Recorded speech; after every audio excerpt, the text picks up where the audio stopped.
আসসালামু আলাইকুম সবাইকে।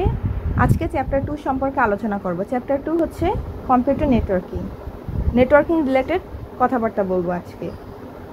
চ্যাপ্টার 2 এর মধ্যে আমাদের কি কি পড়তে হবে অথবা কি কি ইম্পর্টেন্ট টপিক আছে সেই টপিকগুলো আমরা এক নজরে দেখে আসি।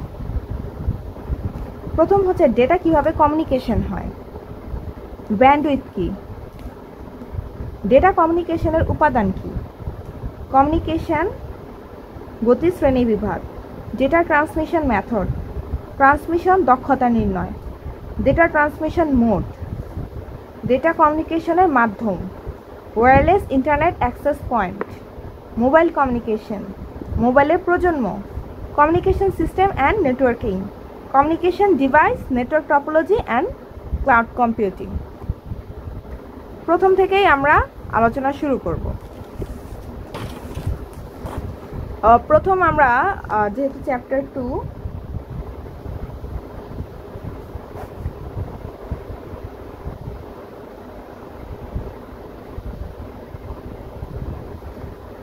প্রথমেই আমার এখানে আসে যে নেটওয়ার্কিং কি, তারপর হচ্ছে ডেটা কি, তারপর কম্পিউটারগুলো কিভাবে একের সাথে অপর আদান প্রদান করে। প্রথমেই যদি বলি ডেটা কি, আমরা সবাই জানি যে ডেটা হচ্ছে অনেকগুলো র ডেটার সমাহার, অনেকগুলো র ডেটা মিলে একটা ইনফরমেশন বা তথ্য গঠিত হয়। ডেটা অনেক ধরনের হতে পারে, ডেটা খুবই ইম্পর্ট্যান্ট জিনিস, বাট ডেটা থেকেও বেশি ইম্পর্ট্যান্ট হচ্ছে তথ্য অথবা ইনফরমেশন। ডেটার সমষ্টি হচ্ছে ইনফরমেশন। এখন আলোচনা করব যে নেটওয়ার্কিং কি। নেটওয়ার্কিং হচ্ছে যে প্রত্যেকটা কম্পিউটারের সাথে প্রত্যেকটা কম্পিউটারের যে কানেকশন এই সারা পৃথিবীর মধ্যে, সেটাই হচ্ছে নেটওয়ার্কিং। মানে একটা কম্পিউটারের সাথে আরেকটা কম্পিউটারের যে কানেকশন অথবা একটা ডিভাইসের সাথে আরেকটা ডিভাইসের যে কানেকশন, সেই কানেকশনটাই হচ্ছে নেটওয়ার্কিং। বা এই নেটওয়ার্কিং এর ফলে আমরা ইন্টারনেটের মাধ্যমে বিভিন্ন তথ্য আদান প্রদান করতে পারি। এখন এই ইন্টারনেটটা আসলে কি? ইন্টারনেটটা হচ্ছে একটা বলতে গেলে নেটওয়ার্কিংই। প্রত্যেকটা ডিভাইসের সাথে প্রত্যেকটা ডিভাইসের নেটওয়ার্কিংয়ের ফলে ডেটা আদান প্রদানের যে প্রসেস, যার মাধ্যমে করা হয়, নেটওয়ার্কিংয়ের মাধ্যমেই তো এইসব ডেটা আদান প্রদান করা সম্ভব হয়েছে। সো এটাকেই আমরা ইন্টারনেট বলে থাকি। আমাদের প্রথমেই আসে যে কিভাবে কম্পিউটারে এই ডেটাগুলো আদান প্রদান হয়। কম্পিউটারে হচ্ছে বা ডিভাইসে দুই মাধ্যমে ডেটা আদান প্রদান হয়। একটা হচ্ছে তারের মাধ্যম আর এটা হচ্ছে বায়ুর মাধ্যম। আমরা সবাই জানি যে তারের মাধ্যমে হচ্ছে যে বিভিন্ন লাইন নিলে, ব্রডব্যান্ড লাইন বা সার্ভিস প্রোভাইডার থেকে লাইন নিলে আমরা তারের মাধ্যমে কম্পিউটারে লাইন নেই। কিন্তু আমরা যে ওয়াইফাই ইউজ করি সেটা কিন্তু বায়ু মাধ্যম বা ওয়্যারলেস মিডিয়ার মাধ্যমে ডেটাগুলা আদান প্রদান হচ্ছে। এখন আমরা আলোচনা করব যে বায়ু মাধ্যমে কিভাবে কম্পিউটারে ডেটাগুলো আদান প্রদান হয়।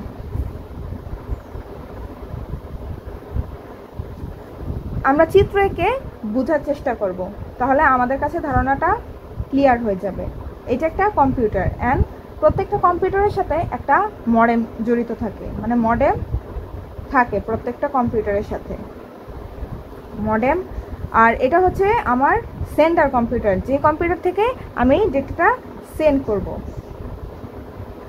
আর এখানে একটা কম্পিউটার আছে, সেটার মধ্যে সাথেও একটা মডেম থাকে, এবং সেই কম্পিউটারটা হচ্ছে রিসিভার কম্পিউটার। এখন আমি একটা ডেটা পাঠালাম, ডেটাটা ধরলাম 101, এটা একটা ডেটা। এই ডেটাটা আমি বায়ু মাধ্যমে এক কম্পিউটার থেকে আরেক কম্পিউটারে পাঠাবো, বা এক ডিভাইস থেকে আরেক ডিভাইসে পাঠাবো। তাহলে সেই ক্ষেত্রে আমার কি হবে? কম্পিউটারের যে সিগন্যাল, সেটা তো অবশ্যই ডিজিটাল সিগন্যাল, তাই না? এই কম্পিউটারের সিগন্যালটা এরকম থাকে, ডিজিটাল সিগন্যাল। এই ডিজিটাল সিগন্যাল কি করবে? ডিজিটাল সিগন্যালকে অ্যানালগ সিগন্যালে পরিণত করবে, ডিজিটাল থেকে অ্যানালগ করে ফেলবে এই মডেমের মাধ্যমে।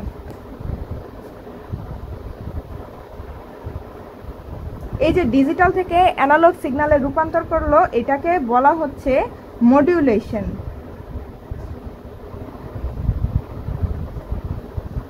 এখন অ্যানালগ সিগন্যালটা বায়ু মাধ্যমে যে আয়নমণ্ডল আছে, আমরা জানি যে বায়ুর বিভিন্ন স্তরের মধ্যে আয়নোস্ফিয়ার হচ্ছে একটা স্তর। সেই আয়নোস্ফিয়ারে যে আয়নগুলো আছে, সেই আয়নের মাধ্যমে ডেটাটা বায়ু মাধ্যমে ট্রান্সফার হবে। ধরলাম বায়ু মাধ্যমে ট্রান্সফার হয়ে এই রিসিভারে যে মডেম আছে, সেই মডেমে এই অ্যানালগ সিগন্যালটা ডিটেক্ট হইল। এখন অ্যানালগ সিগন্যালটা কি হবে, এরকম অ্যানালগ সিগন্যাল হয় এরকম। এই অ্যানালগ সিগন্যালটা মডেমের মাধ্যমে আবার কি করবে, ডিজিটাল সিগন্যালে পরিণত করবে।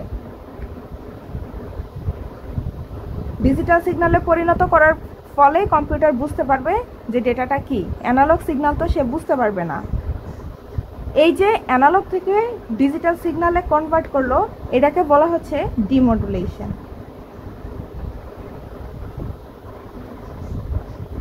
এখন আমরা বলি যে এই ডেটা ট্রান্সফারের কয়টা উপাদান আছে। ডেটা ট্রান্সফারের আছে 5টি উপাদান। সোর্স থেকে ডেস্টিনেশনে পাঠানোর ক্ষেত্রে কি কি সেগুলা, এক হচ্ছে আমার উৎস, মানে হচ্ছে এই সেন্ডার ডিভাইস বা সেন্ডার কম্পিউটার। 2 হচ্ছে মডেম। মডেমটা কিসের ক্ষেত্রে, আমরা যখন চিঠি পাঠাই তখন আমরা যদি আমাদের বন্ধুকে চিঠি পাঠাই তখন আমরা হব প্রেরক আর আমার বন্ধুটা হবে প্রাপক। তাহলে এই উৎসর মডেমটা প্রেরক হিসেবে কাজ করবে। 3 নাম্বার মাধ্যম হবে, 3 নাম্বার উপাদানটা হবে মাধ্যম, তারের মাধ্যম অথবা বায়ু মাধ্যম, যে কোনো একটা মাধ্যম হতে পারে। 4 নাম্বার হবে আবার মডেম, এই মডেমটা হবে আবার প্রাপক মডেম, মানে রিসিভার কম্পিউটারে এই মডেমটা থাকবে। 5 নাম্বার হবে গন্তব্য, মানে হচ্ছে রিসিভার ডিভাইসটা যাকে আমি ডেটাটা ট্রান্সফার করব। এই গেল আমার উপাদান। এরপর আসি ব্যান্ডউইথ কি।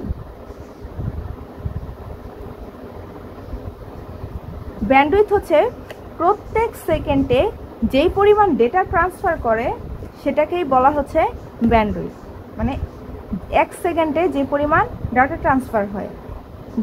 ব্যান্ডউইথ কয় প্রকার, ব্যান্ডউইথ হচ্ছে 3 প্রকার। ন্যারো ব্যান্ড, ব্যান্ডউইথের যে সংজ্ঞাটা বসে সেটা তোমরা খাতায় লিখে নেবে, আমি আর এখানে লিখলাম না। ভয়েস ব্যান্ড, আরেকটা হচ্ছে ব্রডব্যান্ড।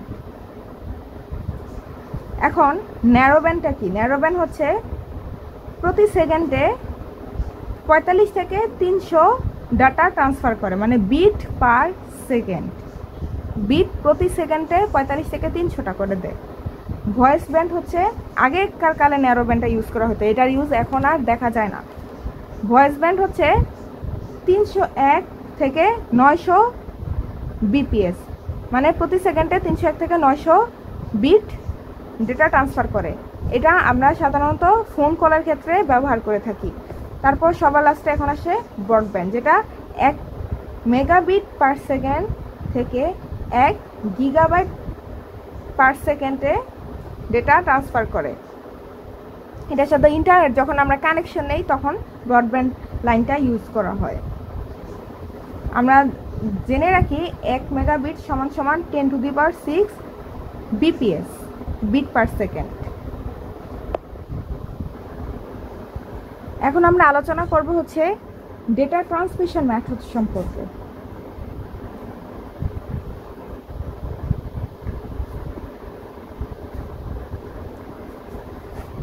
ডেটা ট্রান্সমিশন মেথড মানে ডেটা যে ট্রান্সফার হবে সেটার মেথডগুলো কি কি।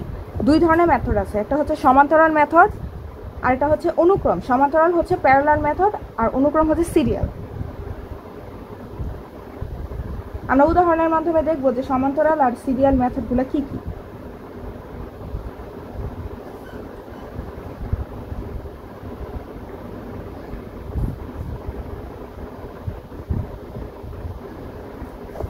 এখন আমরা যদি সমান্তরালের ক্ষেত্রে উদাহরণ দেখতে চাই, সেই ক্ষেত্রে আমার প্রথমেই একটা সেন্ডার ডিভাইস থাকবে এবং একটা রিসিভার ডিভাইস থাকবে।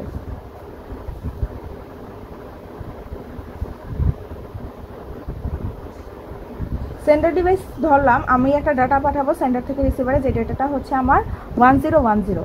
এখন সমান্তরালের মধ্যে প্রত্যেকটা ডেটা পাঠানোর জন্য প্রত্যেকটা ডেটা একটা একটা করে যাবে, একবার করে একটা মানে তারের সংখ্যা এখানে বেশি হয়, 1010।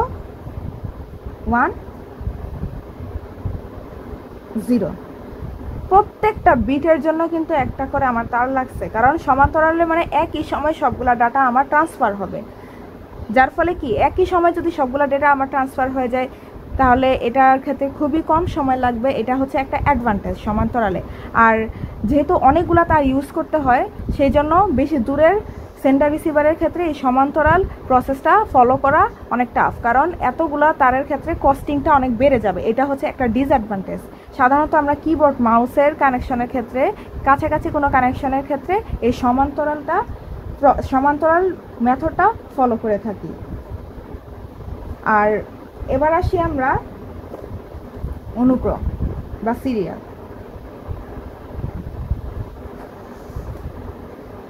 এই ক্ষেত্রে একটা সেন্ডার একটা রিসিভার থাকবে।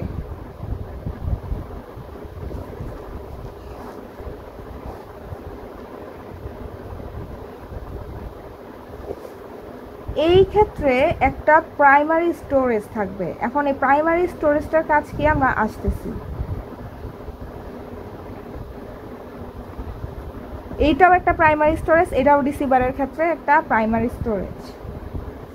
সেন্ডার যখন সেম এই 1010 ডেটাটা সেন্ড করবে মানে সিরিয়ালের মাধ্যমে, তখন প্রথম এই প্রাইমারি স্টোরেজে সমান্তরাল কানেকশন থাকবে, এরকম 1010 এভাবে যাবে। তারপরে কি করবে, একটা সিরিজ কানেকশনের মাধ্যমে রিসিভারের যে প্রাইমারি স্টোরেজ সেখানে ডেটাটা সেন্ড হবে। তারপর রিসিভারের প্রাইমারি স্টোরেজে সেন্ড হওয়ার পরে আবার রিসিভার প্রাইমারি স্টোরেজ থেকে রিসিভার ডিভাইসে সমান্তরাল প্রসেসে ডেটাগুলো আবার ট্রান্সফার হবে। এক্ষেত্রে দূরবর্তী কানেকশন আমরা দিতে পারবো। সেন্ডারের যে প্রাইমারি স্টোরেজ সেটা কাছাকাছি থাকলেও সেন্ডারের আর রিসিভারের যে প্রাইমারি স্টোরেজ সেটা রিসিভারের কাছাকাছি থাকে। এখন সেন্ডার অনেক দূরের একটা দেশে, রিসিভার আরেকটা এরিয়াতে, মানে একটা এরিয়াতে সেন্ডার একটা এরিয়াতে রিসিভার, সেই ক্ষেত্রে আমরা এই অনুক্রম কানেকশনটা দিতে পারি। এখানে কিন্তু একটা তার ইউজ হয়েছে, তার বেশি নাই, এই ক্ষেত্রে তারের কস্টিংটা কম, কিন্তু একটা তারের মাধ্যমে কিন্তু পুরো ডেটাটা দূরবর্তী জায়গায় দূরবর্তী ডিভাইসে যাওয়ার পরে দেন সেটা এই আবার সমান্তরালে ট্রান্সফার হয়েছে। এই ক্ষেত্রে কি হবে, সমান্তরালে থেকে অনুক্রমে একটু সময়টা বেশি লাগবে, যেহেতু সিরিয়াল ওয়াইজ একটা তারের মাধ্যমে ডেটাটা সেন্ড হয়েছে। এখানে কি আছে, একটা প্রাইমারি স্টোরেজ আছে, কিন্তু সমান্তরালে কোনো প্রাইমারি স্টোরেজ নাই। সো এখানে একটা এক্সট্রা মেশিন অথবা ডিভাইস যাই বলে বেশি লাগতেছে। So net primary storage.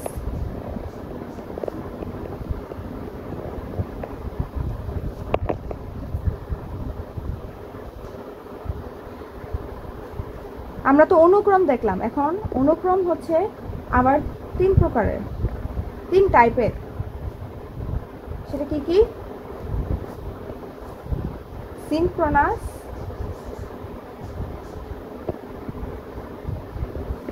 Asynchronous,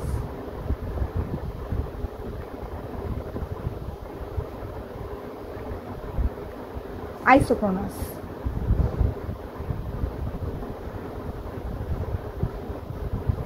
প্রথমে আমরা আসি হচ্ছে অ্যাসিনক্রোনাস ডেটা ট্রান্সফার কিভাবে হয় সেই প্রসেসটা দেখব।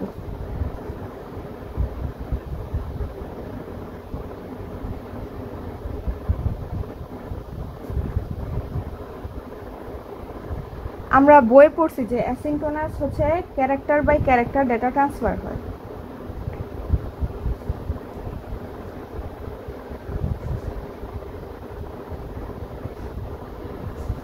অ্যাসিনক্রোনাসের ব্যবহার কোথায় আছে? অ্যাসিনক্রোনাস সাধারণত কিবোর্ডে ইউজ করা হয়।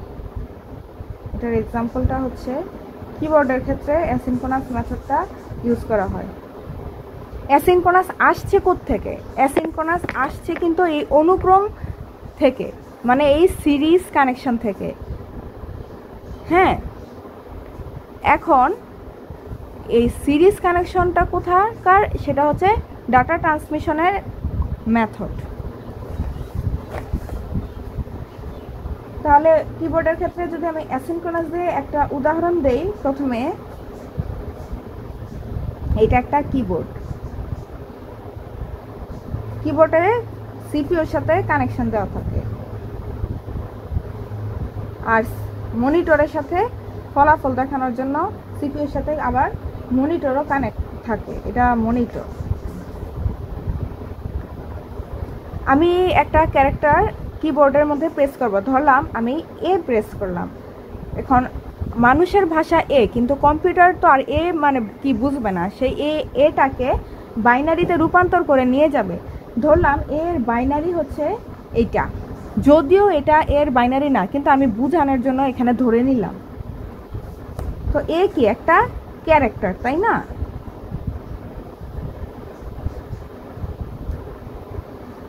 এখন সেন্ডার,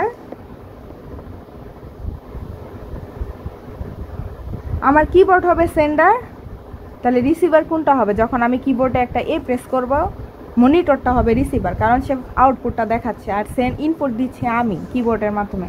আমি ডাটাটা কোথায় পাঠাচ্ছি? মনিটরের মধ্যে পাঠাচ্ছি,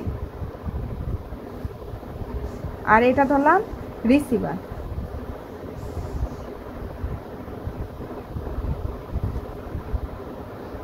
এখন এই এ যে প্রেস করলাম, এটা কম্পিউটারে বাইনারিতে কনভার্ট হয়ে গেল, 8 বিটের বাইনারিতে কনভার্ট হইল। শুধু কি এ ক্যারেক্টারটা, এই বাইনারির কনভার্টের সাথে আরও 2টা এক্সট্রা বিট থাকে, একটা হচ্ছে 1 আর একটা হচ্ছে 0। 1টাকে বলা হচ্ছে স্টার্ট বিট। স্টার্ট বিটের কাজ হচ্ছে এই ক্যারেক্টারটা যখন ইনপুট দেওয়া হয়, এইটা যখন বাইনারিতে রূপান্তর হয়, তখন স্টার্ট বিট দ্বারা বোঝানো হয় যে ক্যারেক্টারটা ইনপুট দেওয়া হচ্ছে, আর 0 মানে বোঝায় হচ্ছে স্টপ বিট। স্টপ বিট দ্বারা বোঝানো হয় যে আমার ক্যারেক্টারটা ইনপুট দেওয়া শেষ। এগুলো কিন্তু একদমই মিলি সেকেন্ডের ব্যাপার। তাহলে এখানে 8টা বিট আর এক্সট্রা কত? 2টা বিট। তাহলে টোটাল কয়টা বিট হলো? 10টা বিট হলো এখানে একটা ক্যারেক্টার টাইপ করার জন্য। এই যে 10টা বিট হলো টোটাল, এই টোটাল জিনিসটাকে একটা ইউনিট বলা হয়। সেন্ডারের ক্ষেত্রেও এখানে একটা স্টার্ট বিট থাকে, এখানে একটা স্টপ বিট থাকে। এখন টোটাল তো 10টা বিট হইলো আমার। আমি একটু এটাকে যদি ডিটেলসে লিখি, স্টার্ট বিট একটা বাইনারি ছিল 00001111, আর একটা স্টপ বিট। টোটাল আমার 10 বিট। এটা তো শুধু এ টাইপ করার ক্ষেত্রে এই ইউনিটটা তৈরি হয়েছে। আমি কি শুধু এ টাইপ করে বসে থাকবো? আমি তো একসাথে অনেকগুলা টাইপ করব। আমি তো এ একটা চাপ দিয়ে আবার বি একটা চাপ, এভাবে তো দিব না। সো এরকম অনেকগুলা ইউনিট তৈরি হবে প্রত্যেকটা টাইপিংয়ের জন্য। এরকম অনেক ইউনিট তৈরি হবে। এখন এই ইউনিটগুলোর মাঝে কিন্তু কিছু গ্যাপ থাকে। এই ইউনিটগুলোর মাঝে গ্যাপ কত কম হবে অথবা বেশি হবে সেটা ডিপেন্ড করে হচ্ছে টাইপিং স্পিডের উপরে। যার টাইপিং স্পিড যত বেশি, তার ইউনিট দ্বয়ের মাঝে গ্যাপ তত কম। যার টাইপিং স্পিড যত স্লো, তার ইউনিট দ্বয়ের মাঝে গ্যাপ তত বেশি। তাহলে অ্যাসিনক্রোনাসে কিভাবে সেন্ডার থেকে রিসিভারে একটা ডেটা ট্রান্সফার হয় আমরা বুঝতে পারলাম। ইউনিট আকারে ট্রান্সফার হয়। আগেই বলছি character by character data transfer হয়। উদাহরণেও দেখলাম ক্যারেক্টার বাই ক্যারেক্টার, মানে ক্যারেক্টার ট্রান্সফার হয়। এ একবার স্টার্ট স্টপ বিট নিয়ে ট্রান্সফার হয়েছে, আবার আমি যদি বি টাইপ করি তাহলে বিও স্টার্ট স্টপ বিট নিয়ে ট্রান্সফার হবে। এ একটা ক্যারেক্টার, বিও একটা ক্যারেক্টার। আমি তো আর শুধু এ বি টাইপ করবো না, আরও অনেকগুলো লেটার টাইপ করবো বা ক্যারেক্টার টাইপ করবো। সো অনেকগুলো ক্যারেক্টারে স্টার্ট স্টপ বিট মিলে আমার একটা ইউনিট গঠন হবে। এরকম ক্যারেক্টার বাই ক্যারেক্টার অ্যাসিনক্রোনাসে ডেটা ট্রান্সফার হয়। সো অ্যাসিনক্রোনাস গেল। এখন আমরা আলোচনা করব সিনক্রোনাস ট্রান্সমিশন মেথড নিয়ে। Synchronous block by block data transfer হয়।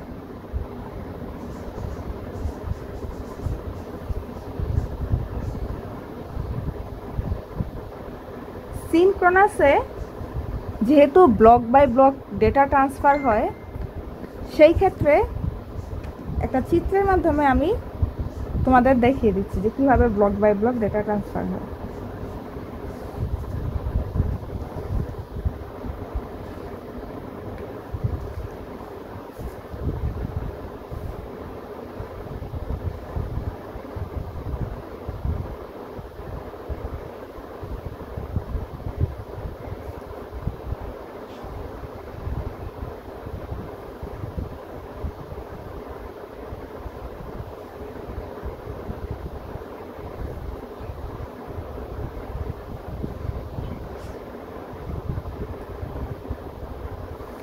এখানে আমরা দেখতে পাচ্ছি যে একসাথে 80 থেকে 132টা ক্যারেক্টার ধরতে পারে। আগে অ্যাসিনক্রোনাসে দেখছিলাম একটা একটা করে ক্যারেক্টার ট্রান্সফার হয়, এবার 80 থেকে 132টা ক্যারেক্টার একেবারে ট্রান্সফার হবে। 80 থেকে 132, তার সাথে কি আছে? ফ্ল্যাগ, কন্ট্রোল ফিল্ড, আবার কন্ট্রোল ফিল্ড, ফ্ল্যাগ। এটাকে বলা হচ্ছে হেডার, এটাকে বলা হচ্ছে ট্রেইলার।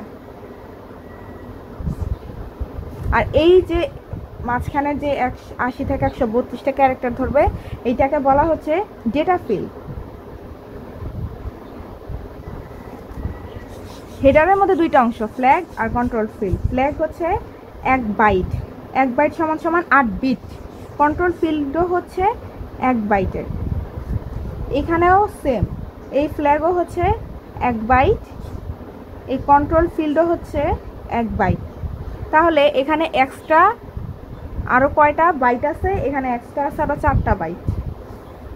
আমার হেডার আর তারপর ট্রেইলারের কাজটা কি আসলে? হেডারের কাজটা হচ্ছে ক্লক সিগন্যাল ডিটেক্ট করে। সব কিছু তো একটা সিগন্যালের মাধ্যমে পাঠায়, ডেটা তো আসলে সিগন্যালের মাধ্যমে ট্রান্সফার হয়। যে ক্লক যে সিগন্যালটা, সেই সিগন্যালটা হচ্ছে হেডার, হেডারের ভিতরে যেই যে এই কন্ট্রোল ফিল্ড আছে এবং ফ্ল্যাগ আছে, এই অংশটুকু ডিটেক্ট করে, সিগন্যাল ডিটেক্ট করে।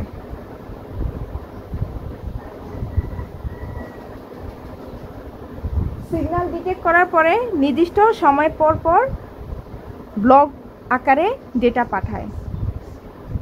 নির্দিষ্ট সময় পর পর এই ডেটাটা ট্রান্সফার হয়। আর এই ট্রেইলারের কন্ট্রোল ফিল্ড আর ফ্ল্যাগের কাজটা কি? যখন একটা ডেটা ট্রান্সফার করা হয়, তখন ডেটাটা অনেক দূরে তারের মাধ্যমে যায়। যাওয়ার সময় ন্যাচারালি সে বিভিন্ন নয়েজ অথবা ওয়েদার যদি খারাপ থাকে অথবা বিভিন্ন ইলেকট্রিক সিগন্যালের কারণে ডেটার বিট চেঞ্জ হয়ে যাইতে পারে। আমি ধরলাম এই সেন্ডার থেকে একটা ডেটা রিসিভারে পাঠাইলাম, ডেটাটা হচ্ছে 1010। দেখা গেল যে ওয়েদার খারাপ অথবা ম্যাগনেটিক ফিল্ড অথবা ইলেকট্রিক সিগন্যাল বা নয়েজের কারণে ডেটাটা চেঞ্জ হয়ে আমার 1011 হয়ে গেছে। আগের ডেটাটার সাথে এই ডেটাটার কোনো মিল নেই, আকাশ পাতাল তফাৎ। এই যে ডেটা চেঞ্জ হয়ে গেল বাহ্যিক কারণে, এই চেঞ্জটা ধরার জন্য ট্রেইলারের কন্ট্রোল ফিল্ড ইউজ করা হয়। আর এই ফ্ল্যাগ দিয়ে কি করে? এই লাস্ট ট্রেইলারের ফ্ল্যাগটা দিয়ে কি করে? যে এই ডেটার লাস্ট কত 132 নং ক্যারেক্টার, মানে সর্বশেষ যেই ক্যারেক্টার বা ডেটা, সেই ডেটাটা এই ফ্ল্যাগ দিয়ে ডিটেক্ট করে যে এটাই হচ্ছে সর্বশেষ ডেটা আমার একটা ব্লকের সর্বশেষ ডেটা, সেটা ট্রেইলারের ফ্ল্যাগ দিয়ে ডিটেক্ট করে। আর কন্ট্রোল ফিল্ডে থাকে প্যারিটি বিট।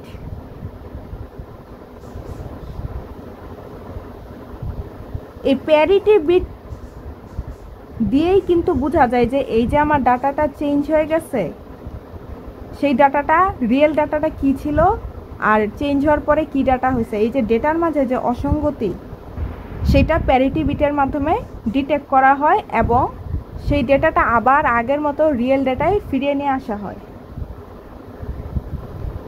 তাহলে বুঝতে পারলাম যে সিনক্রোনাস ট্রান্সমিশনে ব্লক বাই ব্লক এই পুরাটাকে বলে একটা ব্লক, ডেটা ট্রান্সফার করা হয়। এই ব্লকের মধ্যে থাকে 80 থেকে 132টা ক্যারেক্টার একসাথে সেন্ড হয়। অ্যাসিনক্রোনাসে শুধু একটা একটা করে ক্যারেক্টার সেন্ড হয়েছে। আর সিনক্রোনাসের মধ্যে কন্ট্রোল ফিল্ড থাকে, ফ্ল্যাগ থাকে। হেডারের ফ্ল্যাগের মাধ্যমে হচ্ছে ক্লক সিগন্যাল ডিটেক্ট করে কন্ট্রোল এবং বোঝায় যে আমার ডেটাটা মাত্র স্টার্ট হয়েছে। তারপর এই যে টোটাল ভিতরে 80 থেকে 132টা ক্যারেক্টার থাকে, দেন ট্রেইলারে কন্ট্রোল ফিল্ডের মাধ্যমে যখন রিসিভারের কাছে ডেটাটা যায় তখন যদি ডেটার মধ্যে কোনো অসঙ্গতি থাকে সেটা কন্ট্রোল ফিল্ডের প্যারিটি বিটের মাধ্যমে ডিটেক্ট করা হয় এবং সেই ডেটাটাকে আবার আগের মতো রিয়েল ডেটায় ফিরিয়ে নিয়ে আসা হয়। আর ফ্ল্যাগের মাধ্যমে বোঝানো হয় যে এটা হচ্ছে শেষ ডেটাটা আমার শেষ হয়েছে। তারপর আসি আইসোক্রোনাস।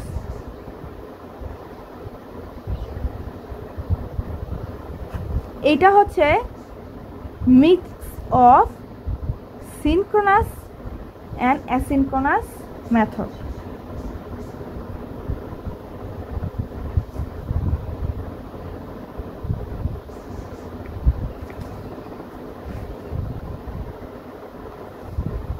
এই আইসোক্রোনাস কোথায় ইউজ করা হয়? যখন সাধারণত ব্রডকাস্টিং করা হয় কোনো কিছু, সেই ক্ষেত্রে আইসোক্রোনাস ইউজ করা হয়। যেমন সেন্ডার, টিভি চ্যানেলগুলোর ক্ষেত্রেই সেন্ডার একটা জায়গা থেকে বিভিন্ন ভাষায় টেলিভিশনে চ্যানেলগুলো ব্রডকাস্ট করা হয়। এই ক্ষেত্রে প্যাকেট আকারে ডেটা ট্রান্সফার হয়। এগুলো হচ্ছে এক একটা প্যাকেট। এই প্যাকেটের মাঝের যেই গ্যাপ, সেই গ্যাপগুলা খুবই কাছাকাছি থাকে, মানে গ্যাপ নাই বললেই চলে। কেন কাছাকাছি থাকে বা গ্যাপ এত কম? কারণ ব্রডকাস্টিংয়ে সাধারণত আমরা বিভিন্ন ভিডিও দেখি বা কোনো আরেকটা উদাহরণ দিই, কোনো নাটক দেখার সময় যদি বারবার লোডিং হয়, হ্যাঁ, তখন কিন্তু আমাদের খুব বিরক্ত লাগবে দেখতে।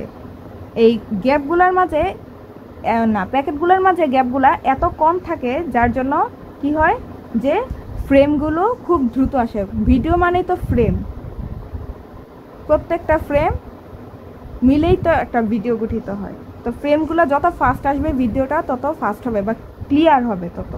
সেই ক্ষেত্রে আমাদের কোনো ভিডিও দেখতে সুবিধা হবে। আইসোক্রোনাসের এই গ্যাপ অতি নগণ্য থাকার সুবিধার জন্য এটা ব্রডকাস্টিংয়ের ক্ষেত্রে ইউজ করা হয়। আর সিনক্রোনাসে হচ্ছে এই ব্লক বাই ব্লক যে ডেটা ট্রান্সফার হয়, নির্দিষ্ট সময় পর পর এই block by block data transfer হয়। আর প্রত্যেকটা ব্লকের মাঝে যে দূরত্ব, মানে এইরকম একটা ব্লক আবার এরকম আরেকটা ব্লক, এই প্রত্যেকটা ব্লকের মাঝে যেই দূরত্ব, সেই দূরত্বগুলো একদম সমান হয়। এই দূরত্ব যতটুকু, এই দূরত্ব ততটুকু। আরও যতগুলো ব্লক ট্রান্সফার হবে তাদের মাঝে যত দূরত্ব থাকবে প্রত্যেকটা দূরত্বই সমান। অ্যাসিনক্রোনাসে কী ছিল? টাইপিং স্পিডের উপর দূরত্ব ডিপেন্ড করতো বা গ্যাপটা ডিপেন্ড করতো। সিনক্রোনাসে নির্দিষ্ট সময় পর পর ব্লক পাঠানো হয় এবং এই ব্লকদের মাঝে আমার গ্যাপগুলা সমান। আর আইসোক্রোনাসে প্যাকেট আকারে ট্রান্সফার করা হয়। আর প্রত্যেকটা প্যাকেটের মাঝে ব্লকগুলা, মানে প্রত্যেকটা প্যাকেটের মাঝে যে গ্যাপ, ব্লক হবে না, প্যাকেটের মাঝে যে গ্যাপ, সেই গ্যাপগুলা খুবই কম বলতে গেলে নাই বললেই চলে, শূন্যের কাছাকাছি। এতক্ষণ তো আমরা অ্যাসিনক্রোনাস, সিনক্রোনাস, আইসোক্রোনাস তিনটা মেথড দেখলাম। এবার একটু পার্থক্য দেখি। আমার অ্যাসিনক্রোনাসে হচ্ছে টোটাল 10 বিট, কিন্তু রিয়েল যে ডেটা সেটা হচ্ছে 8 বিটের, character by character data transfer হয়। সিনক্রোনাসে হচ্ছে 80 থেকে 132টা ক্যারেক্টার একসাথে ট্রান্সফার হয়। সিনক্রোনাসে হচ্ছে block by block data transfer হয়। আর আইসোক্রোনাসে হচ্ছে packet by packet data transfer হয়। অ্যাসিনক্রোনাসে কোনো হেডার অথবা ট্রেইলার নাই। সিনক্রোনাসে হেডার এবং ট্রেইলার আছে, যেটা আবার আইসোক্রোনাসেও নাই। অ্যাসিনক্রোনাসে হচ্ছে আমার কস্টটা কম পড়বে, আর সিনক্রোনাসে হচ্ছে ব্যয়বহুল। অ্যাসিনক্রোনাসের মধ্যে আমার কোনো স্টোরেজের দরকার হয় না ডেটা ট্রান্সফারের জন্য, কিন্তু সিনক্রোনাসে কিন্তু আমার স্টোরেজ দরকার হয়।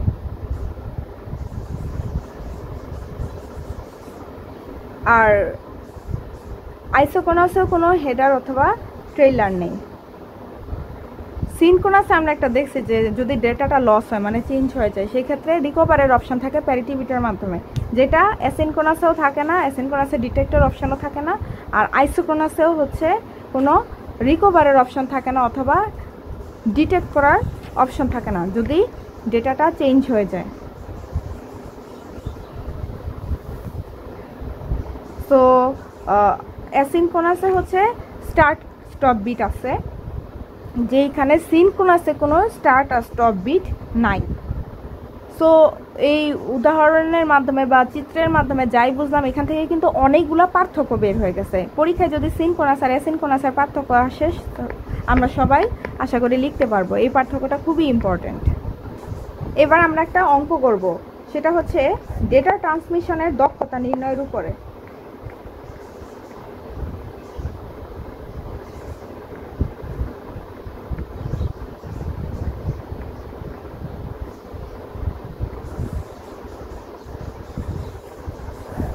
প্রশ্নটা হচ্ছে 10 কেবি ডাটা আদান প্রদানে অ্যাসিনক্রোনাস আর সিনক্রোনাস পদ্ধতির দক্ষতা নির্ণয় করো।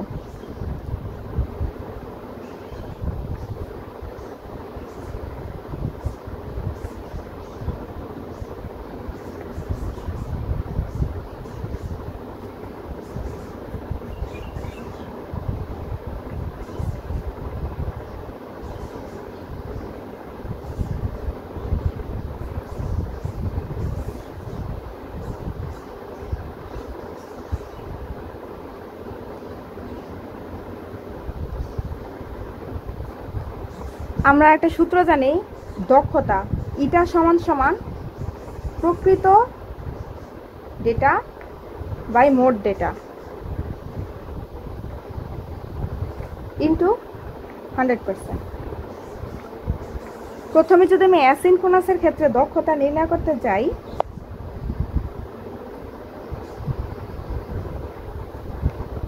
প্রকৃত ডেটাকে আর মোট ডেটাকে সেটা আমাদের আগে বুঝতে হবে। প্রকৃত ডেটা হচ্ছে আমি যখন অ্যাসিনক্রোনাস পড়াইছিলাম তখন একটা ক্যারেক্টারে কিন্তু 8 বিট ছিল, আর স্টার্ট স্টপ বিট মিলে টোটাল 10 বিটের হয়েছে।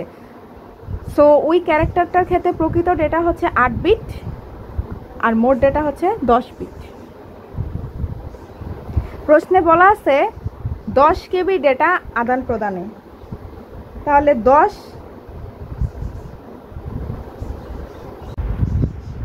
1 কিলোবাইট সমান সমান কত বাইট? 1000 বাইট। 10 ইন্টু 1000 বাইট, আমি এটাকে কেবিটাকে বাইটে রূপান্তর করে ফেললাম, তাহলে 10,000 বাইট। আর বাইট 1 বাইট সমান সমান কত বিট? 8 বিট না? এই বাইটকে আমি যদি বিটে রূপান্তর করি তাহলে 8 দিয়ে গুণ হবে না 10,000, তাহলে 8 দিয়ে গুণ হলে তো 80,000 বিট হবে। তাহলে আমার মোট ডেটা অ্যাসিনক্রোনাসের ক্ষেত্রে আমরা কিন্তু আগে পড়ে আসছি যে 8 বিটের জন্য অতিরিক্ত প্রয়োজন কত বিট? 2 বিট ছিল না স্টার্ট আর স্টপ বিট।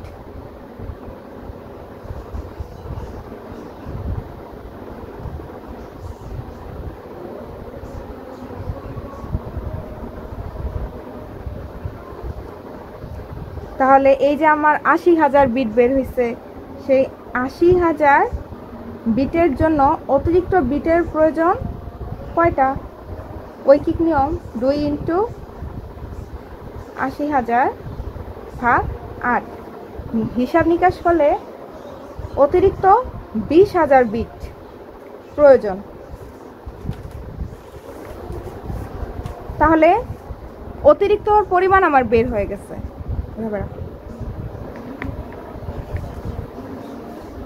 তাহলে মোট ডেটা কতটুকু হবে? আগে কত ছিল? 80,000। আর নতুন মানে এক্সট্রা বিট 80,000-এর জন্য কয়টা প্রয়োজন হয়? 20,000টা প্রয়োজন হয়।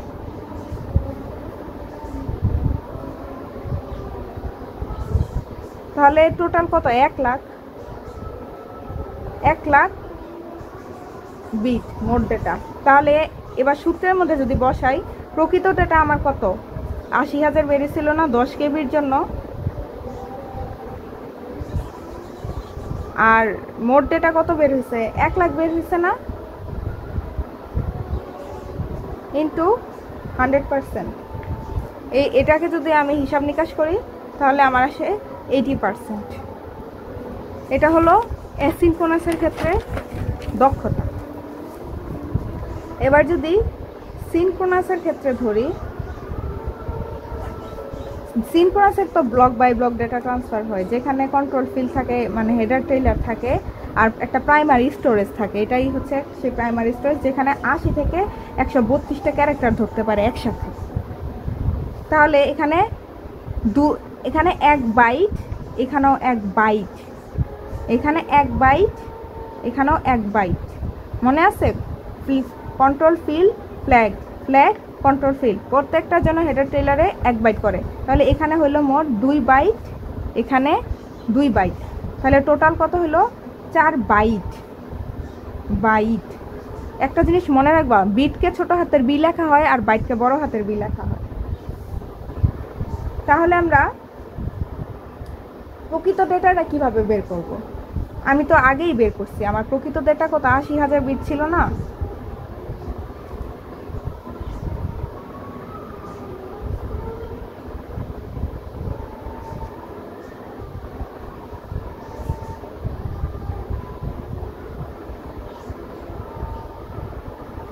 এবার আসি প্রাইমারি স্টোরেজে। যদি এখানে সিনক্রোনাসের ক্ষেত্রে যদি প্রশ্নে বলে দেওয়া থাকে যে কতটুকু ডেটার জন্য, সেই ক্ষেত্রে সেইভাবে লিখবো। আর যদি বলে না দেওয়া থাকে সেই ক্ষেত্রে আমরা এই 80টাকেই চিন্তা করব। তাহলে 80 বাইট সমান সমান কত বিট? 80 ইন্টু 8, কারণ এক বাইট সমান সমান 8 বিট। তাহলে 640 বিট। তাহলে 640, এই যে এখানে যেই 80টা ক্যারেক্টার ধরছি, 640 বিটের জন্য অতিরিক্ত প্রয়োজন। এখানে কত? মোট আমি 4 বাইট বের করছিলাম না? তো বাইট থেকে যদি আমি বিটে রূপান্তর করি চাকে, তাহলে 4 ইন্টু 8 হবে না? তাহলে 4 8 32 হবে না? 32 বিট অতিরিক্ত প্রয়োজন আমার, 32 বিট। তাহলে প্রকৃত ডেটা মানে হচ্ছে 80,000 বিটের জন্য অতিরিক্ত প্রয়োজন কত? সরি, এখানে আমি একটু বাংলা ইংলিশ লিখে ফেলতেছি, তোমরা একটু এটা ক্ষমা সুন্দর দৃষ্টিতে দেখবা। এটা 80 লিখে নিলে এবার 4 মনে করবা। এখানে কাটাকাটি করলে আমার 4000 বিট আসে। এটা তো পেলাম আমার 80,000 যে প্রকৃত ডেটা, সেটার জন্য অতিরিক্ত কত? তাহলে এবার আমার মোটটা বের করতে হবে না? মোট ডেটা 80,000-এর সাথে এই 4000 যোগ হবে,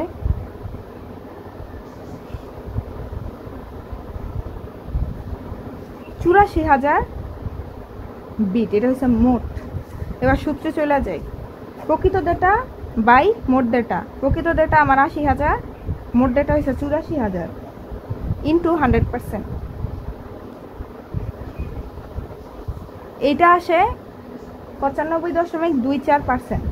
তো আমরা দেখতেছি যে অ্যাসিনক্রোনাসের ক্ষেত্রে 80% আসছে, আর সিনক্রোনাসের ক্ষেত্রে আসছে 95.28%। তো বুঝতেই পারতেছে কোনটা দক্ষতা বেশি। অবশ্যই সিনক্রোনাসের বেশি দক্ষ, মানে হচ্ছে সিনক্রোনাসের ডেটা লস অনেক কম হয়।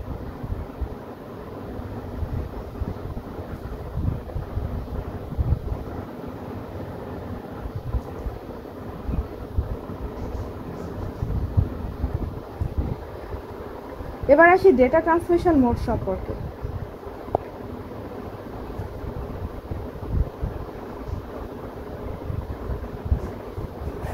ডেটা ট্রান্সমিশন মোড 3 ধরনের, সিমপ্লেক্স,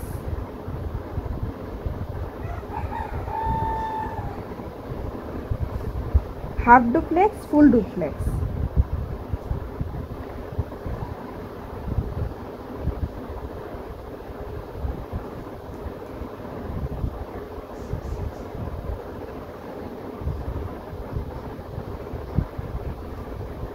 সিমপ্লেক্স কি?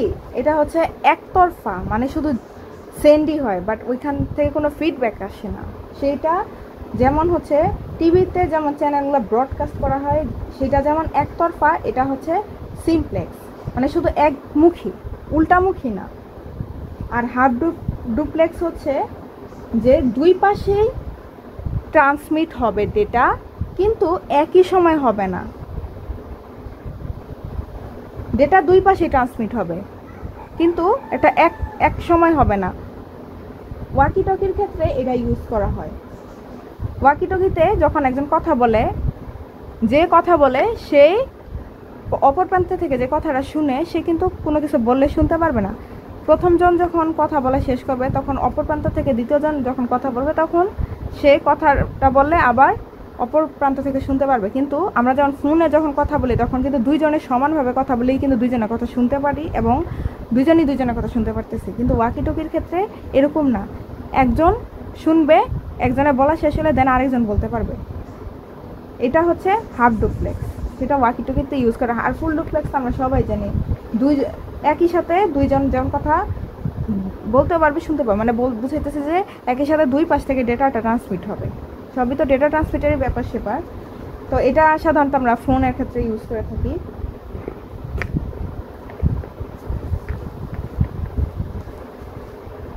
এবার ডেটা বিতরণ সম্পর্কে আমরা জানি, বা ডেটা ডেলিভারি মোড।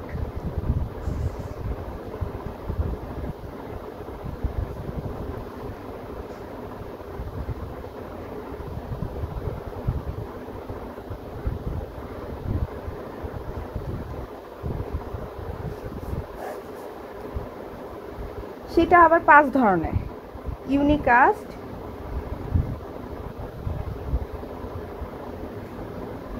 অ্যানিকাস্ট,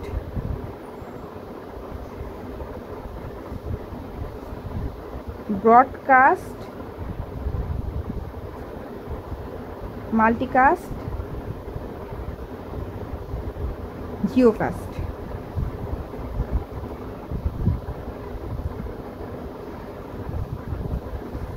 ইউনিকাস্ট কি?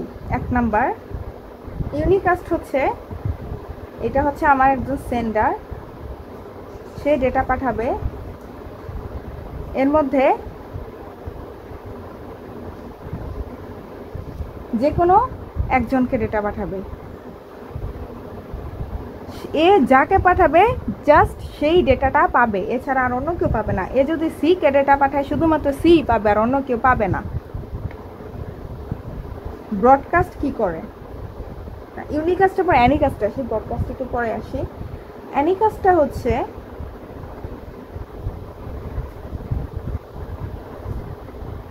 ও সবচেয়ে কাছে যাকে পাবে তাকেই ডেটা পাঠাবে। সবচেয়ে কাছে বি আছে, সিডি কিন্তু একটু দূরে আছে বলতে গেলে, সো কাছে বি আছে, সো ওকেই হচ্ছে ডেটাটা পাঠাবে। এটা হচ্ছে অ্যানিকাস্ট, এই 2 নাম্বার অ্যানিকাস্ট। আর ইউনিকাস্ট হচ্ছে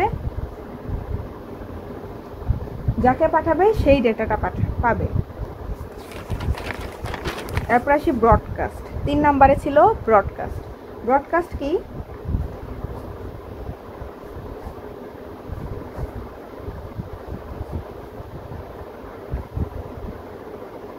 একটা নেটওয়ার্ক গঠন করবে, এই নেটওয়ার্কের ভিতরে যারা থাকবে তারাই হচ্ছে ডেটাটা পাবে, বলতে গেলে ওয়াইফাই। এটা হচ্ছে ব্রডকাস্ট। এবার আসি মাল্টিকাস্ট।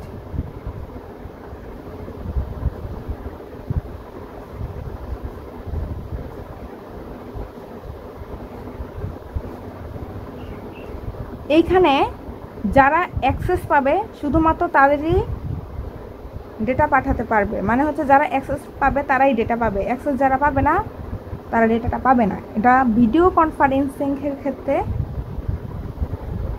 ভিডিও কনফারেন্সে ব্যবহার করা হয়। এরপর আসলো হচ্ছে আমার জিওকাস্ট। জিওকাস্ট হচ্ছে ভৌগোলিক সীমারেখায় যাদের অ্যাক্সেস থাকে তারা হচ্ছে জিওকাস্ট।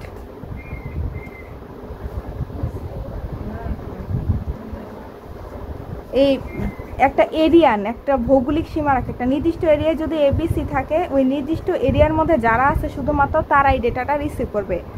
নির্দিষ্ট এরিয়ার বাইরে যারা থাকে তারা সেটা রিসিভ করবে না, মানে অনেকটা ভৌগোলিক সীমারেখার উপর ডিপেন্ড করে, সেই জন্য এটাকে বলা হয় জিওকাস্ট। এখন আমরা করব হচ্ছে যেটা কমিউনিকেশনের মাধ্যম।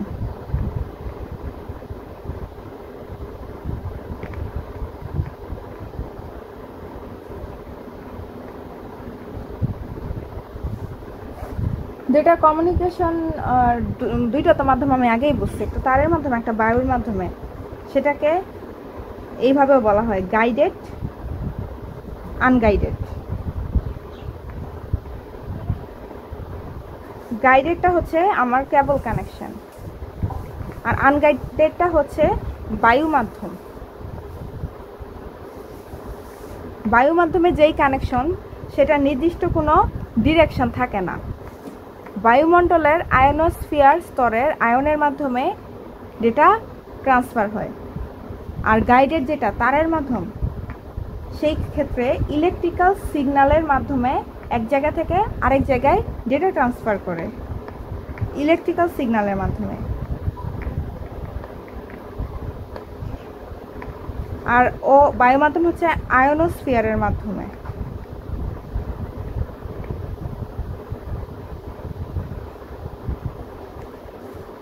গাইডেড যে মাধ্যম, সেই গাইডেড মাধ্যম আবার 3 ধরনের আছে, মানে কেবল মাধ্যমটা 3 ধরনের। তারের মাধ্যমে ডেটা ট্রান্সফার হয়, কি কি সেগুলা? কোএক্সিয়াল কেবল, টুইস্টেড পেয়ার কেবল,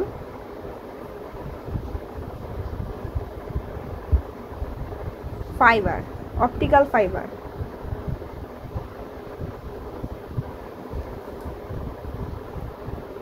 কোএক্সিয়াল কেবলগুলো সাধারণত ডিশের লাইনের ক্ষেত্রে ব্যবহার করা হয়। টুইস্টেড পেয়ার হচ্ছে নেটের লাইনের ক্ষেত্রে, আর ফাইবার ও ইন্টারনেট কানেকশনের ক্ষেত্রেই ব্যবহার করা হয়। তো প্রথম আসি কোএক্সিয়াল কেবল। যেটা কোএক্সিয়াল কেবলটা সাধারণত এরকম হয়, 4টা স্তর থাকে এখানে।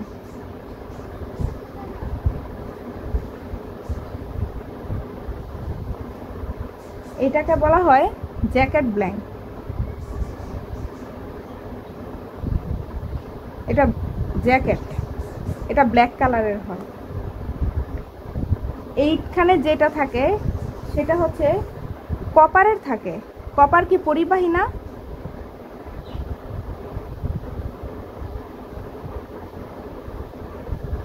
এইখানে যেটা থাকে এটা আবার অপরিবাহী, মানে বিদ্যুৎ অপরিবাহী। এই যে উপরে যে জ্যাকেটটা থাকে সেটাও অপরিবাহী। ভিতরে সবার লাস্টে যে চিকন যে তারটা থাকে এটার মাধ্যমে ট্রান্সফার, এটাই হচ্ছে আবার পরিবাহী।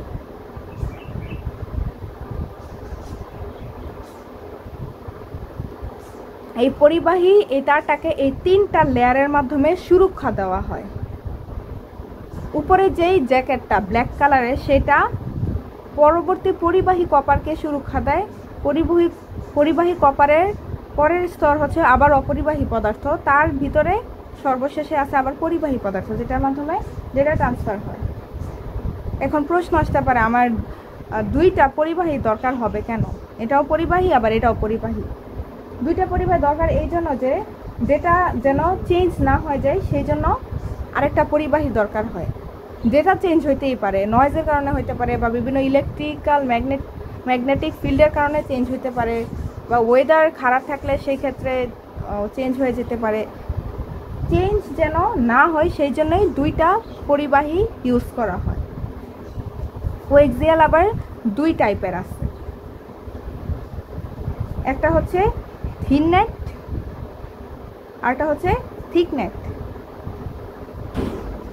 থিন নেট হচ্ছে 200 মিটার কানেকশনের ক্ষেত্রে ইউজ করা হয়, আর থিকনেট হচ্ছে 500 মিটারের কানেকশনের ক্ষেত্রে, মানে দূরত্ব বুঝাইছে যে কত দূরের কানেকশনের ক্ষেত্রে। একটা হচ্ছে থিননেট হচ্ছে 200 মিটার দূরত্ব যদি কোনো কানেকশন নিতে হয় সেই ক্ষেত্রে ইউজ করা হয়, আর থিকনেট হচ্ছে 500 মিটারের দূরত্বে যদি কোনো কানেকশন নিতে হয় সেই ক্ষেত্রে ইউজ করা হয়। আর এটার স্পিড হচ্ছে 10 Mbps, মানে 10 মেগাবিট পার সেকেন্ড।